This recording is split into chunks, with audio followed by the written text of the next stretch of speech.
तो impossible Trinity और ट्रिलेमा, इसलिए क्या होता है कि यहाँ पे एक चीज़ इम्पॉसिबल ट्रिनिटी मतलब यहाँ पे इस तरीके से ट्रिलेमा, इस तरीके का डायलेमा होता है कि आप 3 में से सिर्फ 2 ऑप्शन चुन सकते हो, तीसरा नहीं चुन सकते। तो कौन सा डिलेमा है? जैसे अगर यूएस फेडरल रिजर्व अपनी अगर इंटरेस्ट रेट बढ़ाता है क्योंकि इन्फ्लेशन हो रहा है मतलब लोगों के पास ज़्यादा पैसा है, लोगों से पैसा लेना है, तो यहाँ पे ये क्या कर रहा है, इंटरेस्ट रेट बढ़ा रहा है। जब इंटरेस्ट रेट बढ़ाएगा तो लोग क्या होते हैं, यूएसए में ही नहीं दूसरी कंट्रीज से भी पैसा यूएसए में इन्वेस्ट करने लगते हैं, क्योंकि यूएसए स्टेबल इकोनॉमी है और अच्छा इंटरेस्ट रेट दे रही है। जैसे इंडिया से हो गया, यूरोप से हो गया, तो वो सारे पैसे यूएसए में इन्वेस्ट करने लगेंगे। तो अब क्या होगा कि इंडिया और यूरोप को यहाँ पे भी इंटरेस्ट रेट बढ़ाने पड़ेंगे कि यहाँ से पैसा बाहर ना जाए, क्योंकि डॉलर अगर जाएगा तो क्या होगा, लोकल करेंसी डिप्रिशिएट होने लगेगी, जैसे रुपीज़ डिप्रिशिएट हो रहा है, बिकॉज यूएसए ने इंटरेस्ट रेट बढ़ा दी है, तो सारे जो इन्वेस्टर हैं यूएसए में इन्वेस्ट कर रहे हैं इंडिया से पैसे निकाल के। और जो इम्पॉसिबल ट्रिनिटी का कंसेप्ट है ये दिया था इंडिपेंडेंटली 2 कनेडियन इकोनॉमिस्ट है, एक का नाम है रॉबर्ट मंडेल, एक ब्रिटिश इकोनॉमिस्ट है मार्कस फ्लेमिंग। अर्ली 1960 में इन्होंने इम्पॉसिबल ट्रिनिटी का कंसेप्ट दिया था कि जो इकोनॉमी है वो या तो इंडिपेंडेंट मॉनेटरी पॉलिसी चलाए, या फिक्स एक्सचेंज रेट, या free flow of capital.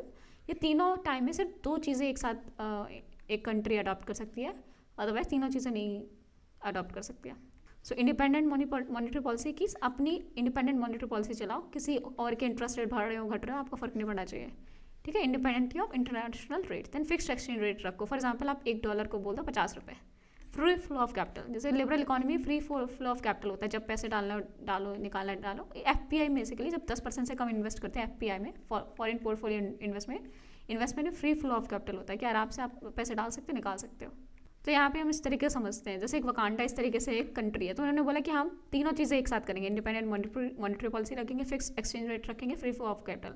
Independent monetary policy हम अपनी चलाएंगे, हम अपनी इंटरेस्ट रेट रखेंगे अपने हिसाब से, इंटरनेशनल रेट से कोई मतलब नहीं है। यानी फिक्स्ड एक्सचेंज रेट कर दिया, for example $1 = 50 rupees, and free flow of capital कि कैपिटल लाओ या जाओ। तो फॉर एग्जाम्पल यहाँ पे क्या हुआ, इंडिपेंडेंट मॉनेटरी पॉलिसी चलाई, सपोज यूएसए ने इंटरेस्ट रेट बढ़ा दिया, वकांडा में क्या होगा, फिक्स एक्सचेंज रेट है, $1 में ये $1 में 50 रुपये दे रहे हैं, लेकिन फ्री फ्लो ऑफ कैपिटल है, तो यहाँ पे क्या हुआ, डॉलर बाहर जा रहा है, बिकॉज यूएसए ने अपना इंडिपेंडेंट मॉनेटरी पॉलिसी चला रखी है। अभी फिक्स्ड एक्सचेंज रेट रख ही नहीं पाएंगे, क्योंकि डॉलर धीरे धीरे कम होते जा रहे हैं, डॉलर भागते जा रहे हैं यूएसए की तरफ, क्योंकि वहाँ पे अच्छा इंटरेस्ट रेट मिल रहा है, तो वो इंडिया से डॉलर, यहाँ से वकांडा से डॉलर निकाल के ले जा रहे हैं। तो ये तीनों एक साथ नहीं चल सकते हैं, यहाँ पे सिर्फ 2 चीज़ें आप एक साथ फॉलो कर सकते हो। इसी को बोलते हैं इम्पॉसिबल ट्रिनिटी, जैसे बोलते हैं ट्रिलेमा या इम्पॉसिबल ट्रिनिटी और ट्रिलेमा, कि आप इन तीनों में से एक ही 2 चीज़ें कर सकते हो, इंडिपेंडेंट मॉनेटरी पॉलिसी रखो, fix exchange rate and free flow of capital.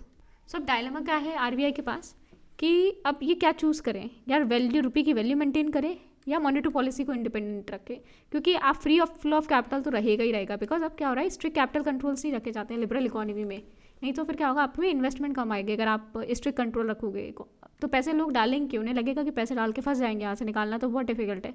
तो इसलिए हम फ्री फ्लो ऑफ कैपिटल तो मेंटेन करते हैं। अब इसके अलावा 2 चीज़ों में से क्या चूज़ करना है, वो डायलेमा है आरबीआई का, या हमें मॉनेटरी पॉलिसी इंडिपेंडेंट रखनी है, या हमें अपनी जो भी है रुपये की वैल्यू मेंटेन करनी है, बिकॉज रुपये पे प्रेशर बढ़ रहा है, because which has depreciated almost 10% against the US dollar.